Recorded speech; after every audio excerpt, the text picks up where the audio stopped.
Hello, how are you doing today? Right, this video is about how to protect your bank details or other private information when you go to fix or repair or upgrade your laptops or desktop computers. All right, the other day I did a video about how to do that when you go to repair your phones and all that, but I also know that certain people have confidential information about their bank details or other office things or non-official things, but they're really confidential and they have them in their laptops. Some could be letters, some could be conversations, some could be emails, some could be exchanges and all that are confidential, and some of them even involve some money and all that in your laptop or desktop. It could be a private one, it could be an office one, it could be the one using an organization, but you need to keep those things safe. So what do? There are different kinds of repairs. Some of them are for maybe to change screen and all that. So if you're not going to be there to observe while they are working, it is good to keep another eye. Some people could be very nosy and they go into your documents and all that, especially dishonest technicians.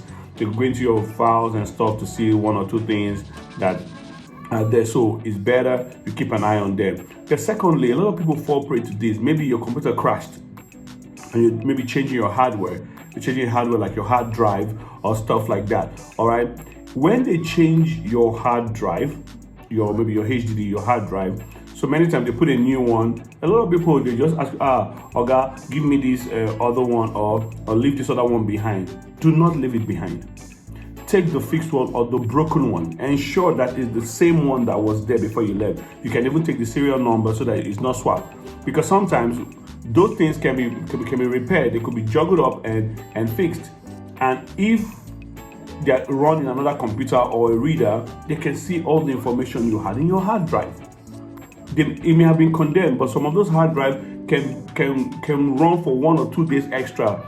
Like in radioactivity. One of those things. They may have some latent life in them that they could just come on and 1, 2 days or 3 days or 4 days or even a week, so some of your information can be exposed. All right, some of them could be banking information, so it could be email information, so it could be official information, and some could be very confidential information. All right, so do not leave those hard drives when they are fixed. And also, as much as possible, if you can't be there when they're fixing it, all right, have somebody there to watch out on your behalf, especially when you're dealing with very sensitive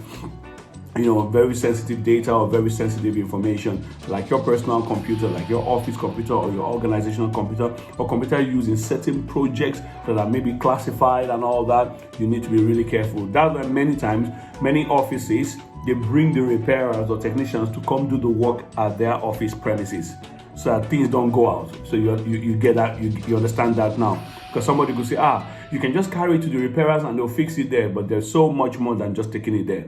Sometimes some businesses are willing to pay extra to bring the technicians to do the work right there. But even at that, you have to keep your eyes on the ground. Not all technicians do this, but you have some dishonest people who do this.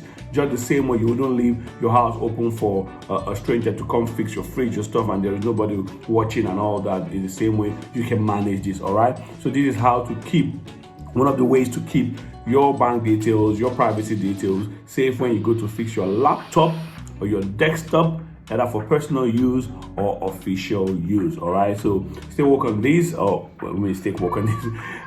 Stay alive on this, stay alert with this, so that you can protect yourself and protect your money. All right, so if you have any questions regarding this, you can always ask in the comment section. All right, and also subscribe to the channel and follow all my other videos that I've done in keeping your account safe, keeping your money safe, keeping your privacy safe, and other additional things that you can gain, from your bank and from your banking practices, and even your tech and computer life practices, your phones and all that. There are so many videos right now, and this is just one of them. Many more to come. All right, so thank you so much, and make sure you're safe out there, both digitally,